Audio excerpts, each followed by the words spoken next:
Hello po guys, so nandito na naman po yung ating YouTube channel ko. So ngayon pala guys, kasi ang sinabi kasi sa amin ni Ate Ronalyn na hindi na daw kami dyan pwede umakyat. So ayan po kasi dahil UP-UP na yung yero.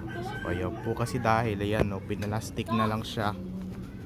Ayan, so medyo hindi na rin kasi nakita yung yung UP na yero. So ayan po kasi nung hindi pa lang itong naka-video na wala pang plastic yan dito, na nakita ko yung yero UP-UP na. So ayan po kasi inano na yan ng plastic para kasi dahil hindi na daw kasi sabi kasi sa akin ni Ate Ronalyn na hindi na daw kami dyan pwede umakyat.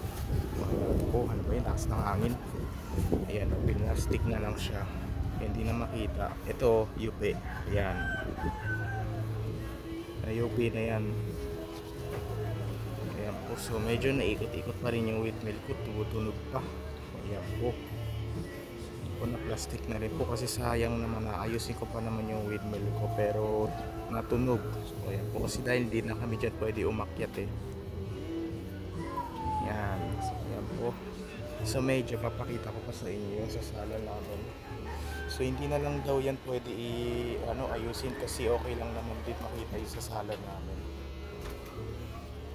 So ayan po, ang date na rin po kasi ngayon, it's July 19. So ayan po, it's Friday, so malapit na rin yung pasukan namin. So ayan po, sa na lang daw, sa July 29 na lang daw yung pasukan namin. So ayan po, kasi ang sinabi ko pa doon nung nag-teach tayo, August 29 ano ba yan. So ang sinabi kasi sa akin ni teacher doon sa bagong school ko, mga July 29 na lang daw kami papasok.